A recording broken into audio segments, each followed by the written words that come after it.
할렐루야. 이 좋은 토요일날, 이 황금 같은 토요일날 이렇게 주님의 말씀을 사모해서 나온 여러분들 환영하고 축복합니다. 다들 이렇게 토요일날 되면 놀러 갈 때도 많고 그렇잖아요, 그죠? 좋은 날인데 이런 날에 이렇게 주님의 사모하는 열망 하나 들고 온 여러분들을 진심으로 축복하고 또 많이 사랑합니다. 보니까 힘집회에 쓴 설교자들을 한번 쭉 살펴봤어요. 살펴봤더니 자기소개가 필요 없는 엄청난 분들만 다 여기 오셨더라고요. 어떤 유명한 선교단체 간사님이시라던가 아니면 또 엄청 큰 교회 목사님이시라던가 딱 보면 느낌이 오잖아요. 좋은 말씀 전해주시겠구나. 이런 분들이 이 자리에 서셨구나. 그런데요, 오늘 여러분들 앞에 선 저는요, 이렇게 뭐가 없어요. 대단한 스펙이 있는 것도 아니고요. 다들 저걸만 쳐다보시네요. 저를 보세요, 저를. 말하는 건 난데. 자, 나를 보세요, 나를. 대단한 스펙도 없고요. 여러분들 눈에서 눈물을 막 뽑아낼 대단한 간증이 있는 사람도 아닙니다. 제가 몇 살로 보이세요, 여러분? 30살, 30살. 20살. 사랑합니다. 네. 제가 몇 살로 보이시나요? 23. 23. 24. 네, 좋습니다. 저는 24살입니다. 여러분들 생각보다 늙어 보여요? 왜 그래요? 저는 24살입니다. 여러분들보다 그렇게 나이 차이도 많이 나지 않고 그래서 경험도 부족하고 아직은 많이 미숙한 부분도 많습니다. 그래서 여러분들한테 오늘 이렇게 좋은 토요일날, 이 좋은 토요일날 이렇게 고생하시면서 나온 여러분들께 어떤 말씀을 전해야 될지 너무 고민을 많이 했습니다. 진짜 고민이 많이 되더라고요. 그래서 먼저 제 소개를 먼저 드려야 될 것 같습니다. 여러분, 저는 여러분 중에 한 사람이었습니다. 왜 비웃어요? 비웃고 그래요. 네. 1회 힘집회 때 찬양을 부르던 저입니다. 저 때까지만 해도 제가 이 자리에 서게 될 거라고 정말 꿈에도 상상을 못했습니다. 네.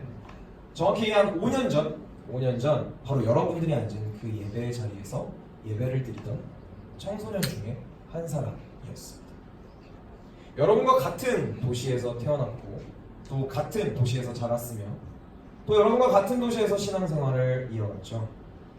그리고 같은 고민과 같은 갈급함을 가지며 힘집회에 나왔습니다. 그렇습니다. 저는 여러분 중에 한 사람이었습니다. 그래서 그런지 지금까지 오신 설교자분들 중에 제일 여러분들이 이 힘집회에 어떤 갈급한 마음을 들고 나왔는지 제일 잘 알 자신이 있어요.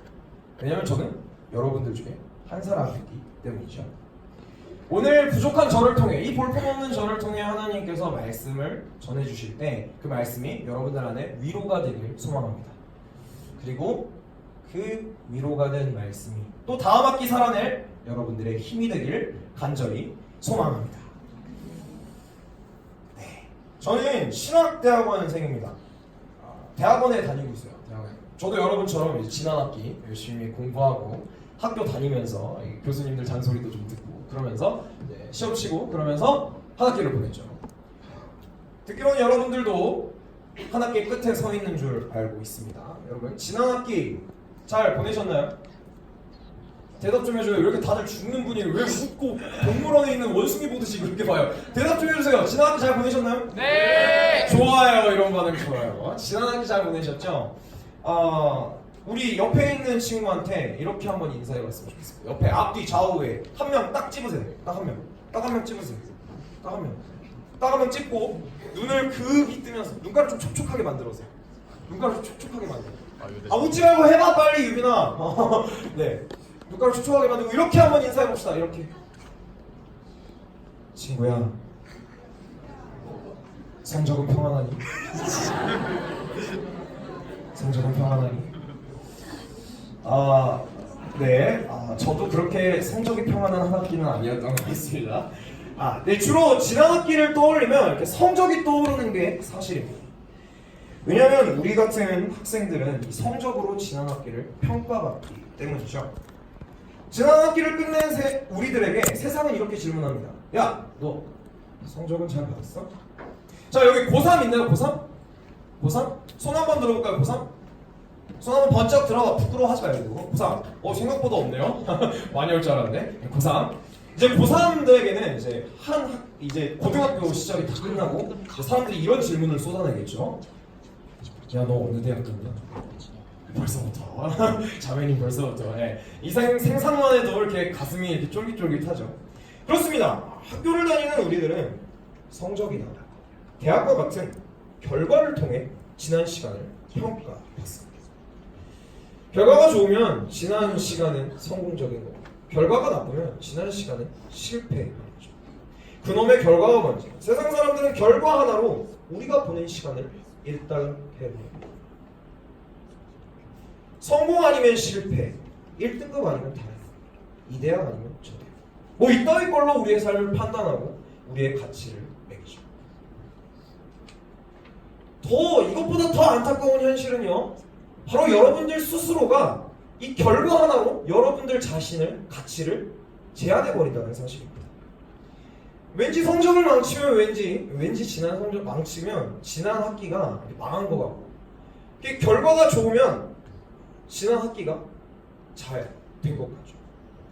고3들 같은 경우에는 좋은 대학에 가면 지난 고등학교 시절이 성공한 것 같고, 나쁜 대학에 가면 지난 고등학교 시절이 왠지 망친 것 같고, 그런 생각이 들 때가 있죠. 참 안타까운 일입니다. 세상과 여러분 스스로가 그 알량한 결과 하나로 자신의 가치를 판단할 때 우린 이런 의문을 하나 품어야 합니다. 오늘 여러분 이 자리에 예수님 만나러 오신 거 맞죠? 예수님 만나러 오신 거 맞죠? 이게 대답이 접어요, 여러분. 저 보러 온 거 아니죠?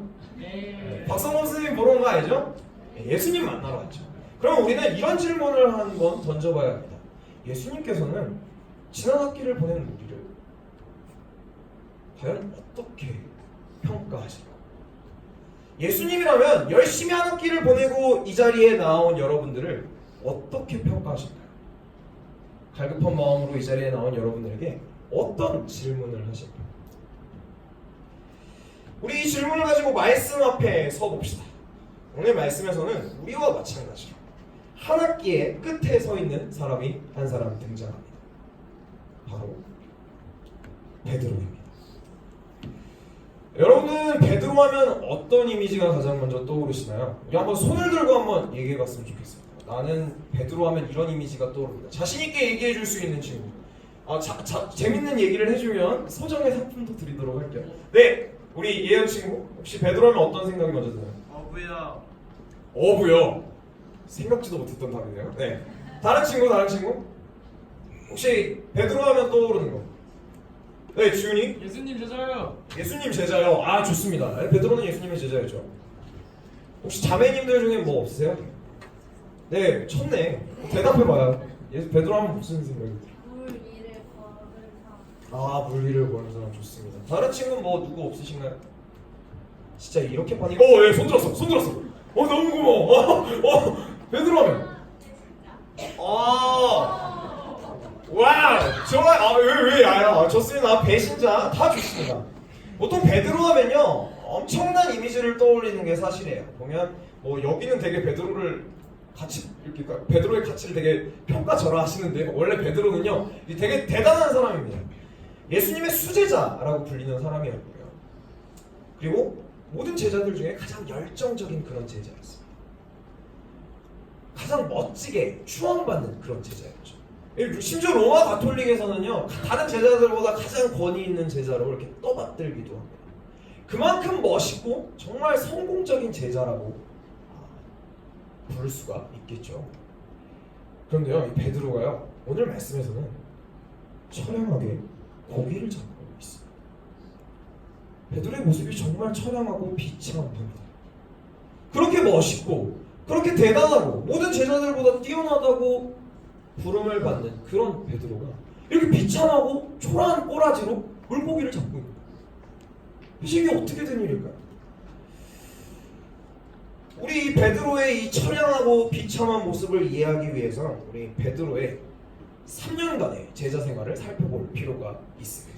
3년 동안 살펴본다고 그게 길 거 아니니까 걱정하지 마요. 자매님 벌써부터 놀라는데 아니죠? 네, 제자 생활 3년을 한번 살펴볼 필요가 있습니다. 베드로는요 나름 여러분들처럼 3년의 교육 과정을 거친 복음학교의 학생이었습니다. 교장 선생님 겸 담임 선생님은 예수님이셨고요. 그리고 그곳에 다니던 학생들은 12명의 제자들이었습니다. 베드로는 이 복음학교에서 3년 동안 예수님 밑에서 배웠습니다. 베드로는 입학시험은 아주 훌륭하게 쳐냈습니다.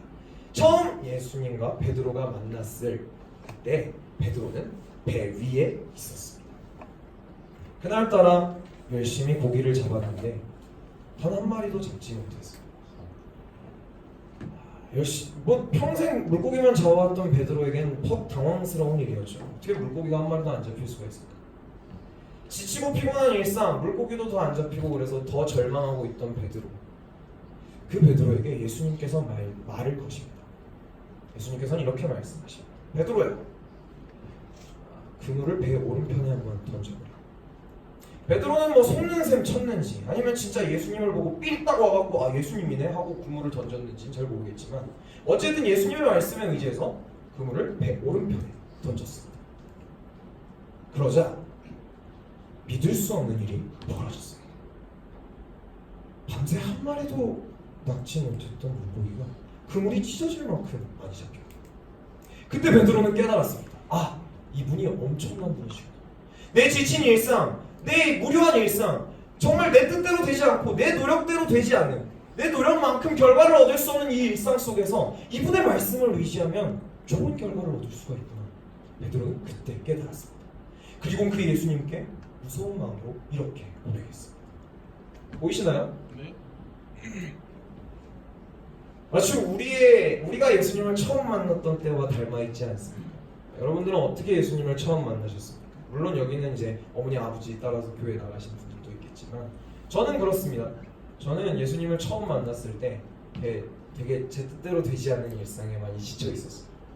그리고 말씀 안에 계신 예수님을 만나고 그리고 그 예수님이 이 모든 상황에 해결책이 되어 주시리라는 간절한 믿음으로 예수님을 만났습니다. 베드로의 고백과 같은 고백을 던졌죠. 주님, 저는 죄인입니다. 주님, 제가 할 수가 없어요. 좀 도와주십시오. 이렇게 예수님을 처음 만났던 것 같아요. 여러분은 어떻게 예수님을 처음 만나셨나요? 한번 생각해봤으면 좋겠습니다. 자, 이렇게 베드로는 입학시험도 아주 훌륭하게 치러냈습니다. 그러자 예수님께서는 베드로에게 말씀하셨습니다. 이제부터 너는 사람을 낚는 어부가 될 것이다 하면서 이제 포스 남다르게 베드로에게 사람 낚으러 가자 이렇게 말씀을 하셨죠. 베드로는 입학한 겁니다. 예수님께서 이끄시는 복음학교에 아주 멋지게 입학한 거죠. 그때부터 베드로는 아주 열심히 예수님을 따라다니기 시작합니다. 예수님이 이거 하라면 이거 하고요, 저거 하라면 저거 하고요, 이리로 가라면 이리로 가고요, 저리로 가라면 저리로 갔어요. 예수님이 어떤 질문을 던지시면 다른 제자들보다 가장 먼저 손들고 예수님 제가 다 알아요 이렇게 얘기를 했었죠. 이렇게 열정적으로 예수님을 따라다녔던 베드로였습니다. 심지어는요, 이 베드로가 얼마나 열심히 있었냐면 이 예수님이 물 위를 걸으시는 거야. 여러분 예수님이 물 위를 걸으시는데 지도 예수님 따라해보겠다고 물 위로 뛰어들어요. 그래서 저도 걸어보겠습니다 하고 물 위를 걸어요. 아까 자매님이 말씀해 주셨죠. 물 위를 걸어요. 근데 얘가 물 위를 걸어봤는데 이때 뭔가 아차 싶었던 거죠. 그래가지고 의심하기 시작합니다. 내가 이거 걸을 수 있나? 이때 팍 빠져서 물에 빠져 죽을 뻔합니다. 얘가 예수님 따라하겠다고 나대다가 물에 빠져 죽을 뻔하기까지 한 거죠. 그렇게 무모하게 베드로는 예수님을 열심히 따라다녔어요. 그리고 예수님과 제자들의 시간이 중간쯤 흘렀을 때 거의 한 1년 반 정도 흘렀다고 보면 될 것 같아요. 예수님께서는 중간고사를 치르셨습니다. 장소는 가이사랴 빌립보라는 동네였습니다. 여기서 예수님께서는 제자들에게 중간고사를 준비하셨어요. 질문을 던지셨어요. 갑자기 가만히 있다가 얘들아 졸지 마요. 얘들아, 사람들이 너를 누구로 하는 거야? 이 질문을 받자 제자들은 너나 할 것 없이 와 예수님 그 있잖아요, 그 요새 유명한 사람 있잖아요, 요새 핫한 사람 누구지? 막 세례요한 있잖아요. 그 사람들처럼 예수님이 유명한가 봐요. 사람들이 예수님이 그 사람처럼 유명하다고, 그 사람처럼 슈퍼스타라고 막 칭찬해요. 예수님 짱이에요! 말하면서 제자들이 막 신나서 대답을 했습니다. 그렇게 열심히 막 떠들고 예수님이 대단하다고 칭찬하고 있던 소리를 가만히 듣고 계시던 예수님은 조용히 두 번째 질문을 던지십니다. 이 질문이 중요해요. 이 질문이 중요해요. 수능으로 치면 4점짜리 문제입니다. 예수님께서는 가만히 제자들에게 이렇게 질문하셨어요. 얘들아, 그러면 너희는 나를 누구로 하느냐? 실은 예수님께서는 세상 사람들이 자기를 뭐라고 생각하는지 아무런 관심이 없으셨던 거예요. 그냥 제자들에게 묻고 싶었던 거예요. 그래, 교회 나오는 너희, 교회 나오는 너희는 나를 누구로 하느냐? 제자들은 벙어리들처럼 아무 말 하지 못하고 있었는데 그때 베드로가 손을 들고 이번에도 역시 가장 먼저 대답합니다. 주는 그리스도시요 살아계신 하나님의 아들입니다. 이 말을 듣자 예수님께서 아주 흡족해 하시면서 야 베드로야 혹시 장난 아닌데? 야 네 복 있잖아. 이거 하나님이 하신 것 같아. 뭐 이런 최고의 칭찬을 해주셨습니다. 이렇듯 베드로는 중간고사도 아주 훌륭하게 치러냈어요. 가장 우등한 성적으로 중간고사까지 치렀죠. 근데 여러분 중간고사를 아무리 잘 봐봤자 기말고사 가서 망하면 어떻게 되죠? 더 크게 망해요. 그죠? 중간고사를 100점을 맞아봤자 기말고사 가서 싹 다 망하면 그냥 그대로 그 학기 망하는 거예요. 베드로가 그런 케이스였어요. 잠깐만 보지 말고 자, 베드로가 그런 케이스였어요. 이 예수님께서 이 중간고사를 치르시자 돌연 이런 말씀을 하시는 겁니다. 얘들아 내가 있잖아 이제 곧 십자가에 달려서 고난을 받고 죽을 거야. 그리고 3일 만에 부활할 거야. 이 말씀을 하시고 여기서 잠깐 우리 타임 우리 함께 이 생각을 한번 해봅시다. 우리 먼저 이런 질문을 던져봅시다. 제자들은 도대체 뭘 바라고 예수님을 믿고 있었을까요? 그러니까 제자들이 예수님을 따를 때 도대체 어떤 마음의 소망을 품고 예수님을 따라다니고 있었을까요? 여러분들은 예수님 왜 믿으시나요? 한번 들어볼까? 여러분 예수님 왜 믿으시나요?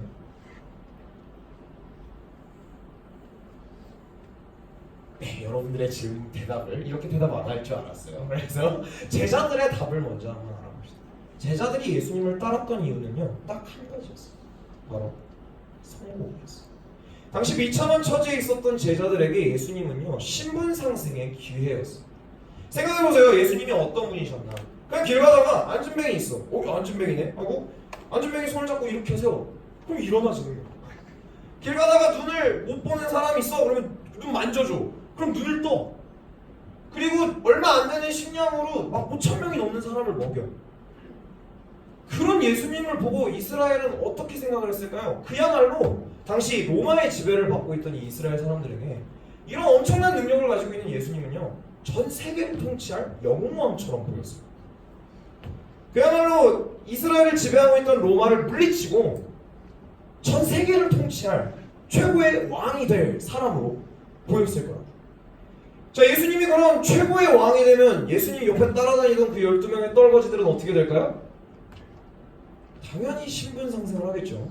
세계 최고의 왕의 세계 최고의 신하가 되겠죠. 그래요. 비참하게 물고기나 잡고 사람들의 손가락질이나 받던 세리나 혹은 뭐 이것저것 사회 변두리에 있던 사람들에게 이 예수님과 함께 걸어다니고 예수님의 제자가 된다는 건 그야말로 성공이 보장된 그런 길이었던 거예요. 제자들이 왜 예수님을 믿었냐? 바로 성공하려고 예수 믿었던 거예요. 예수님께 기도하면 다 들어주시고 예수님 말씀 들으면 너무 좋고 예수님 따라다니면 성공할 것 같고 어떻게 해서든 자기 인생 뜯어 고쳐보려고 예수님 따라다녔던 거예요. 그들이 예수님을 믿은 이유가 바로 이거였어요. 근데 생각을 해보세요. 그렇게 생각하고 예수님 따라다니던 그렇게 그러니까 성공을 위해 예수님을 따라다녔던 사람 그 제자들에게 예수님이 중간고사 끝나니까 돌연 딱 얘들아 고난을 받아야 된다 이런 얘기를 했다고 생각을 해보세요. 이해가 되겠어요? 아니 인생 고치려고 인생 고치고 인생 좀 잘 살아보겠다고 예수님 따라왔는데 이건 뭔 소리야? 뭔 고난이야 갑자기. 정말 뚱딴지 같은 소리겠죠. 이때부터 베드로가 엇나가기 시작합니다. 저렇게 제자들이 반응이 저랬겠죠. 이때부터 베드로가 엇나가기 시작합니다. 이게 뭔 소리야? 저런 표정을 지으면서 예수님께서 십자가 고난을 딱 말씀하자마자 베드로가 예수님께 항변하기 시작해요. 근데 여러분 항변이란 말은요 되게 듣기 좋잖아요. 항변 하면 뭔가 있어 보이잖아요. 야 베드로가 항변했대. 되게 예쁘게 말했다. 예수님 그러지 마세요. 이렇게 얘기했나? 전혀 그렇지 않아요. 이 항변하다는 말의 원어를 살펴보면요 이렇게 생겼어요. 이게 고대 그리스 말인데요. 여러분 기억 못하셔도 돼요. 이 항변하는 말의 원어는요 이렇게 생겼습니다. 근데 이 말의 뉘앙스가요 그냥 예쁘게 항변한 그런 게 아니에요. 마치 위에 있는 사람이, 그러니까 나이가 많은 사람이 나이가 적은 사람한테 찍어 누르듯이 훈계하는 걸 보고 바로 저 말을 씁니다. 그러니까 베드로는 예수님께 갑자기 꼰대짓을 하기 시작한 거야. 예수님 무슨 말도 안 되는 소리, 무슨 말도 안 되는 소리. 예수님 마음이 되셔야죠. 예수님이 지금 어려서 잘 모르시나거든요. 고난받고 그런 거 별로 안 좋아해야죠. 예수님 성공하셔야죠. 예수님 승리하셔야죠. 무슨 소리세요? 그렇게 하지 마세요. 베드로가 이렇게 말을 지스승한테. 베드로 중간고사까지 최우등이었던 베드로가 이제 갈 때까지 간 거죠. 이런 베드로에게 예수님께서는 이렇게 말씀하십니다. 야 이 사탄아. 제 생각에서 오늘 이렇게 예수님께서 여러분들한테 이렇게 오셔가지고 눈을 크게 바라보십니다. 자매님 졸리세요? 졸리세요? 이렇게 바라보고 자매님한테 이렇게 사탄 예수님 그렇다고 생각해보세요. 엄청난 일이죠. 진짜 엄청난 일이죠. 소름이 돋았겠죠. 중간고사까지만 해도 1등이었던 베드로가 이제 사탄으로 전락해버린 거예요. 정말 갈 때까지. 심지어 베드로는요 이후에 지 멋대로 예수님이 왕이 될 거라고 단정했습니다. 그리고 제자들이랑 싸우기까지. 제자들한테 말해. 야, 내가 이 제자들 중엔 서열 1위야. 그러니까 내가 예수님 왕 되면 가장 많은 연봉과 좋은 직업을 얻게 돼. 막 이러면서 자기 멋대로 예수님의 성공을 단정짓고 제자들끼리 싸움까지 하죠. 마침내 베드로가 실패하는 때가 옵니다. 바로 예수님께서 잡히시기 바로 전이었습니다. 예수님께서는 이제 마침내 시간을 딱 보내시고 마지막 쯤에 이렇게 말씀하십니다. 얘들아, 내가 이제 십자가를 지게 될 거야. 이제 곧 죽게 될 거야. 이렇게 말씀하셨어요. 그러자 베드로가 이렇게 말합니다. 주님, 주님, 제가 이 의리가 있지. 이 주변에 있는 애들이 주님 십자가에 붙잡힌다고 막 다들 도망가고 그럴 텐데 저는 절대, 얘네들이 주님을 다 버려도 저는 절대 주님 안 버려요. 절대 주님 안 버리고 내가 진짜 그냥 따라 죽을게요. 막 이렇게 얘기를 해요. 근데 예수님이 딱 붙잡히니까 제자들이 싹 다 도망갑니다. 베드로도 함께 도망갑니다. 그렇게 호언장담하면서 예수님 절대 버리지 않겠다고 각오했던 그 베드로가 예수님 딱 붙잡히시고 고난 받으니까 예수님 나몰라라 하고 도망간 거예요. 그럼 엄청난 실패를 한 거죠. 물론 제자들도 다 도망갔지만 베드로의 경우는 좀 더 심했어요. 얼마나 심했냐면 베드로는요, 또 지도 자신 자존심이 있잖아. 예수님 버리지 않겠다고 그렇게 얘기를 했는데 이렇게 예수님을 완전히 버리고 도망가기, 다른 제자들처럼 도망가기는 좀 그런 거야. 그래갖고 예수님이 재판을 받는 곳까지 따라갑니다. 그래서 이렇게 재판장 안에는 못 들어가고 참아, 무서우니까. 지도 죽을 거야. 그러니까 무서우니까 재판장 안에는 절대 못 들어가고 재판장 바깥에서 불이나 쬐면서 예수님 어떻게 되시나? 이러면서 구경해요. 근데 바로 그때 그 재판장의 뜰 안에 있던 사람들이 베드로를 보고 어디서 많이 봤거든. 그래서 이렇게 말합니다. 야, 너 예수랑 같이 있던 애 아니야? 이렇게 말. 베드로가 그때부터 시겁을 했죠. 이러다 나도 죽는 거 아니야? 이러면서. 그래서 예수님을 3번이나 부인합니다. 근데 여러분, 이 부인이란 말도 너무 아름다워요. 그냥 부인이 아니에요. 성경에는요, 맹세하며 저주하며 부인했다고 했어요. 그러니까 난 예수님 몰라요. 아니요, 저는 예수님 몰라요. 저렇게 예쁜 말을 쓴 게 아니라, 나는 절대 예수 몰라. 그 예수 몰라 나는. 이렇게 부인합니다. 그렇게 예수님 사랑한다고 따라다니고 어떻게 해서든 예수님을 통해서 신세 고쳐보려고 했던 베드로가 이렇게 참혹하게 예수님을 부인한 거죠. 이보다 더 큰 실패가 있습니다. 그 결과가 바로 오늘 말씀인 겁니다. 예수님 따르겠다며 애를 써왔던 베드로였지만 그 결과는 참혹했어요.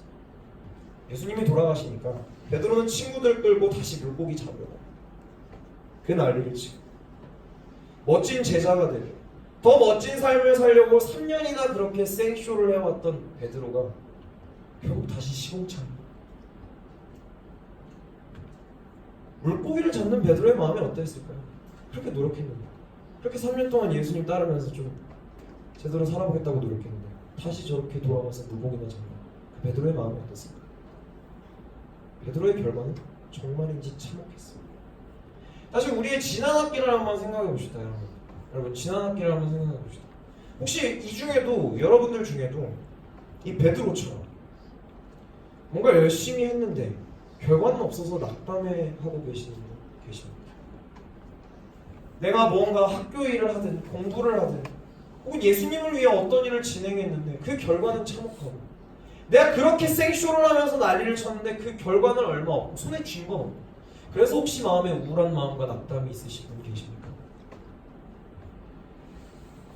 저 역시 지난 학기를 돌아보면 결과는 아주 엉망인 것 같습니다. 저는요 지난 학기에 이렇게 아주 큰 시험을 치러야만 했습니다. 어떤 시험이었냐면 이렇게 목사가 되는 시험이었어요. 목사가 되는 시험. 생각해보세요. 저도 신학생이죠. 신학생은 목사가 되기 위해 신학을 하겠죠, 그죠? 제가 승려가 되려고 신학생이 된 건 아니잖아요, 그죠? 그죠? 그러니까 여기 목사가 되기 위해 신학생을 하는 사람이 목사가 되는 시험이 얼마나 중요했겠어요. 그래서 진짜 열심히 준비했죠. 다른 친구들 막 책 한 권 볼 때 저는 2권 보고 막 그러면서 열심히 준비했어요. 진짜 열심히 노력했습니다. 근데요, 시험 날이 돼서 시험지를 딱 봤어요. 받아서 시험지를 풀었어요. 근데 그 느낌 아세요? 혹시 그 느낌? 아 이거 말로 설명하기 좀 그런데 그 느낌 아세요? 그 느낌? 개망했다? 너무 망한 거야. 내가 그렇게 노력을 했는데 시험이 망한 거야. 시험장 딱 나갔는데 눈물이 막 나더라고요. 동두천으로 돌아오는 지하철에서 펑펑 울었습니다. 와 내가 그렇게 노력했는데 내가 그렇게 애를 썼는데 마음이 너무 힘들다. 그런 우울한 마음을 품고 오늘 말씀을 읽었습니다. 만약에요 여러분 베드로의 이야기가 저기서 끝났다면 저렇게 비참한 꼴 실패한 모습으로 끝났다면 아마 이 자리에 우울한 마음을 품고 온 여러분이나 혹은 저는 실패자로 끝났을 겁니다. 하지만 베드로의 이야기는 여기서 끝나지 않습니다. 베드로의 이야기에 반전이 있습니다. 그리고 그 반전은 예수님의 등장과 함께 시작합니다. 부활하신 예수님께서 베드로를 찾아오십니다. 그날도 베드로는 우울했습니다. 열심히 3년 동안 그 난리를 쳤는데 아무것도 없는 결과에 절망하면서 자기를 따라온 친구들과 물고기를 잡고 있었죠. 저 멀리서 배를 타고 친구들과 물고기를 잡고 있었어요. 밤새 노력했는데 그날도 물고기가 안 잡혔어요. 예수님은 돌아가시고 제자들은 아무런 의욕도 없고 젠장 물고기도 안 잡혀. 너무 우울해 있는데 어떤 한 청년 하나가 저 멀리 물가에서 이 제자들을 보고 소리치는 거야. 얘들아 형제님 얘들아 물고기는 좀 잡았니? 이렇게 물어보죠. 그 청년에게 제자들은 짜증도 좀 났겠죠. 자기들은 이렇게 실패하고 초라하게 물고기나 잡고 앉아있는데 또 물고기는 또 안 잡혀. 그러니까 근데 또 밤새도록 고생하고 이렇게 물고기 잡고 있는데 저 멀리서 왜 이상한 청년 하나가 이렇게 물어보는 거예요. 물고기는 잡아요. 그래서 제자들이 이렇게 한마디 딱 대답합니다. 없어 이렇게 대답 한마디 합니다. 그랬더니 그 청년이요 그 말을 듣고 이렇게 말을 합니다. 야 그물 그거 오른편에 던져봐. 이 말을 들은 베드로의 머릿속에 뭐가 스쳤을까요? 아까 말했던 예수님과의 첫 만남이 생각났겠죠. 부활하신 예수님께서 절망하고 좌절한 베드로에게 찾아오셔서 하신 첫 번째 일은 바로 예수님과 베드로의 첫 만남을 생각나게 하신 겁니다. 베드로는 딱 그 첫 만남이 생각나자마자 반사적으로 그 그물을 왼편에서 오른편으로 던졌어요. 그러자 결과가 어떻게 됐을까요? 당연히 물고기가 그물이 찢어질 만큼 많이 잡혔습니다. 그제야 베드로는 깨달았습니다. 그 물가에 서 있던 그 청년이 바로 예수님이라는 사실을 알죠. 제자들은 너무 깜짝 놀라가지고 빨리 서둘러 그물을 걷어 올리고 배를 타고 해안가로 갔습니다. 그러자 그곳에는 갑자기 예수님께서 아침 식사를 준비하고 계셨어요. 돌아가셨던 분, 3일 전만 해도 돌아가셨던 분. 갑자기 분위기 예수님이죠. 왜 가뿐이에요? 갑자기 분위기 예수님인 거예요. 그래서 예수님이 아침 식사를 이렇게 준비하고 계셨어요. 아픈 가슴을 쥐고 허탈한 눈물을 흘리던 베드로가 이렇게 예수님 곁에 앉았어요. 이게 바로 초라한 결과 속에 허덕이던 베드로를 찾아와서 제자들을 찾아와서 예수님이 하신 두 번째 일입니다. 그죠? 조용히 예수님께서는 제자들과 함께 있으셨습니다. 아무 말 하지 않고 그저 조용히 함께 밥을 먹으셨습니다. 처음엔 첫 만남을 생각나게 하시더니 이젠 조용히 제자들과 그저 조용히 함께 있어주셨던 거죠. 그리고 어색한 식사가 끝났습니다. 제자들이 얼굴을 들 수가 있었겠습니까? 그렇게 사랑한다고 쫄랑쫄랑 따라다녔는데 예수님 딱 죽으니까 의절하고 손절하고 도망갔던 제자들이 예수님께 할 말이 있겠습니까? 그냥 어색하게 식사 끝낸 거죠. 그렇게 식사를 끝내고는 예수님께서 돌연 베드로에게 이런 질문을 하십니다. 자, 여기서 잠깐 좀 잠도 좀 깰 겸 이런 생각을 한번 해봅시다. 여러분, 만약에 여러분들이 예수님이라면 오랜만에 만난 베드로에게 가장 먼저 어떤 말을 해주고 싶으실 것 같나요? 나를 버리고 그렇게 사랑한다고 나대던 베드로, 그런데 그 베드로가 나를 버렸어. 내가 힘들 때 나를 버리고 손절하고 도망갔던 제자를 오랜만에 딱 만났어.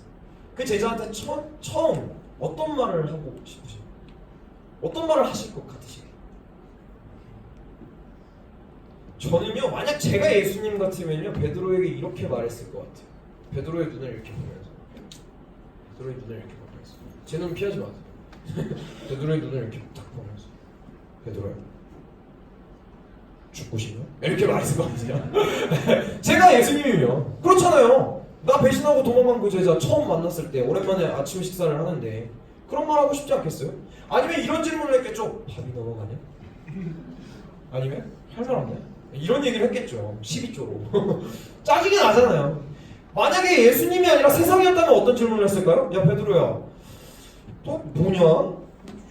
도망가고 저거 결과가 왜 그 모양이야? 너 나 사랑한다며? 뭐 이렇게 얘기를 했겠죠. 그런데요, 예수님이요 베드로한테 딱 이 질문 하나 던지십니다. 네가 나를 사랑해? 저는 아직도 이 성경 말씀 이 구절을 읽으면 이해가 안 가요. 저 같으면 베드로의 멱살을 잡고 패대기를 쳤을 것 같아요. 자, 이제 먹었으니까 다 토해보자 이러면서 한번 신나게 토해보자 이러면서 막 좀 오늘 푸닥거리 좀 하자 막 이랬을 것 같아요. 근데 예수님이요 베드로에게 모신 게 딱 이거 하나예요. 네가 나를 사랑해. 세상은 베드로에게 말했습니다. 이 실패자 3년 동안 그 노력을 해놓고선 증거 하나 없이 돌아와서 뭐하고 있는 거야? 한번 상상해보세요. 베드로가 3년 동안이나 마을을 떠났다가 그 예수라는 청년 하나 따르겠다고 떠났다가 다시 돌아와서 물고기나 잡고 있어요. 이웃 사람이 그걸 보고 뭐라 그랬을까요? 에이 저 예수쟁이 예수 믿는다고 난리치더니 저거 뭐야, 다시 초라하게 물고기나 잡고 드으시 이랬겠죠. 그런데 세상은 그렇게 얘기했단 말이에요. 그리고 베드로 스스로도 어땠을까요? 너무 비참하지. 열심히 예수님 따라하는데 뭐가 없잖아. 스스로도 스스로가 쓰레기 같겠죠. 그런데요 세상도 스스로도 자신을 그렇게 평가절하하고 있을 때 예수님께서 오셔서 베드로에게 가장 먼저 궁금해하셨던 게 바로 저 사람입니다. 세상은 결과를 따지고 스스로도 결과로 절망할 때 예수님께서는 그 단어에 관심이 하나도 없으셨던 거예요. 그냥 제일 궁금했던 거, 오랜만에 만난 제자들 만나서 제일 궁금했던 거 그거예요. 너 나 사람이? 너 나 사람? 그거가 제일 궁금해졌어요. 여러분 한번 생각해보세요. 여기 혹시 베드로처럼 우울한 마음이 있으신 분들 있냐고 아까 물었죠. 여러분 예수님께서요 오늘 여러분들 만나서 궁금해하신 것도 딱 그거 한 가지. 세상 사람들은 여러분들을 성적으로, 결과로, 대학으로 판단합니다. 그리고 여러분 스스로도 지난 학기 혹은 지난 학교 생활이 결과가 엉망이니까 엉망이라고 느껴질 때가 있을 겁니다. 하지만요 예수님께서는요 여러분들한테 묻고 계신 게 딱 한 가지. 누가 사랑해? 결과 그따위 거 관심 없어요. 그냥 다 한 가지 묻고 싶으셔. 네가 나를 사랑해? 여러분 예수님을 사랑한다는 건 어떤 의미입니까? 요한복음을 쭉 한번 살펴보면요, 이렇게 쭉 한번 살펴보면 다음과 같은 두 구절을 만날 수가 있습니다. 요한복음 14장 21절, 나의 계명을 지키는 자라야 나를 사랑하는 자. 요한복음 13장 34절, 새 계명을 너희에게 주노니 서로 사랑하라. 이렇게 딱 두 구절을 만날 수가 있습니다. 여기 국어 실력이 좀 되시는 분들은, 국어 영역 좀 점수 나오시는 분들은 이 두 가지를 예수님이 하신 질문과 섞어서 생각하면 예수님의 질문의 본의를 알 수 있겠죠. 예수님의 질문은요 바로 이런 의미였던 거예요. 네가 나를 사랑하고 내 옆에 있는 사람을 내가 널 사랑하듯 사랑했니? 이걸 물어보고 계십니다. 여러분은 어떻게 대답하시겠습니까? 지난 한 학기 예수님 충실히 사랑하고 또 내 옆에 있는 사람을 예수님 사랑하듯 사랑했습니까? 여러분들의 대답이 돌아오지 않을 거란 걸 이번에도 저는 알았습니다. 그럼 우리 베드로의 답변을 한번 들어봅시다. 베드로는 어떻게 대답했을까요? 베드로는 예수님의 이 질문에 이렇게 3번 대답했습니다. 주님 아십니다. 내가 주님을 사랑하는 줄 주께서 아십니다. 이렇게 3번 대답했습니다. 근데 베드로의 이 대답은요 전혀 베드로답지 않아요. 전혀 베드로답지 않아요. 아까 말했죠. 십자가에 잡히실 때까지만 해도 베드로는 자신만만하게 이렇게 대답했어요.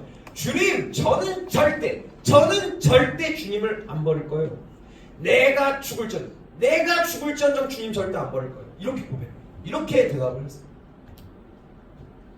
마태복음 26장 35절을 읽으면 이렇게 대답했다는 걸 알아요. 베드로가 그러되 내가 주와 함께 죽을지언정 주를 부인하지 않게. 그래요. 만약에 이때 베드로 같았으면 이 실패, 참혹한 결과 전에 베드로 같았으면요 아마 예수님이 네가 나를 사랑하느냐? 라고 물었을 때 베드로는 이렇게 대답했을 거예요. 아 그럼요 주님, 내가 주님을 사랑합니다. 이렇게 얘기를 했을 거예요. 저 S자는 주어를 뜻합니다. 베드로의 대답에 주어는 명백히 베드로 자신이었어요. 참혹한 결과를 겪기 전에, 실패함, 3년간의 제자 생활을 다 부정당하는 경험을 겪기 전에 베드로의 고백은요, 베드로의 말은요 명백히 베드로 자신이 주어였습니다. 그런데요 오늘 이 네가 나를 사랑하느냐라는 질문, 그러니까 참혹한 실패를 경험하고 나서 베드로의 말이 조금 달라집니다. 내가 주를 사랑하는 줄 주께서 아시다. 참혹한 실패를 경험한 베드로의 말은요 주어가 바뀐 거예요. 이전에는 내가 주어였고 내가 주님을 믿는다고 내가 주님 절대 버리지 않겠다고 떠들어댔던 베드로가요 실패를 경험하고 아무리 노력해도 되지 않는 현실을 경험하고는 말의 주어, 자기가 해야 할 말의 주어가 나에서 주님으로 바뀌었죠. 베드로는 이런 고백을 주님께 드렸던, 이 말을 들으시고 예수님께서는 베드로에게 이렇게 말씀하십니다. 3번 이렇게 말씀하십니다. 내 어린 양을 먹이라, 내 양을 먹이라, 내 양을 치라. 예수님의 양을 베드로에게 맡기신 거죠. 그런데 이게 요한복음을 쭉 한번 살펴보면 예수님께서 예수님의 양을 얼마나 사랑하시는지 알 수 있는 대목이 있습니다. 바로 예수님께서 스스로를 선한 목자라 칭하시는 그 비유를 살펴보면 예수님께서 예수님의 양을 진짜 끔찍히 아끼신다는 걸 알 수가 있습니다. 예수님께서는 이렇게 말씀하세요. 나는 선한 목자야. 그 양들이 그 목자의 음성을 알고 그 목자도 양들의 이름을 하나하나 다 아는 것 같이 내가 내 양을 그렇게 사랑해. 이렇게 말씀하시는 대목이 있어요. 이 양의 이름을 하나하나 다 안다라는 말을 좀 기억해 주십시오. 얼마 전 다큐멘터리를 봤는데요. 이렇게 목동의 이야기였어요. 그러니까 목동이 하루 종일 어떻게 일을 하고 이렇게 하는지를 찍어놓은 다큐멘터리였어요. 이 목동에게는 양이 200마리 정도가 있다고, 200~300마리. 근데요 놀라운 건 이 목동이 이 양들의 이름을 하나하나 다 기억해요. 다 똑같이 생겼죠. 저 보세요. 양들 보세요. 다 똑같이 생겼죠. 흰 털에 멍청하게 생긴 얼굴에 뚱뚱한 엉덩이, 뿔, 그리고 또 뭐가 있어? 더러운 털? 다 똑같이 생겼어. 근데 그 200마리, 300마리가 넘는 양들의 이름을요 하나하나 다 기억해요. 목동이. 안 놀라시네요? 제가 200마리 한 이름 줘보고 다 외우라고 시킬 거예요. 왜 감동이 없어?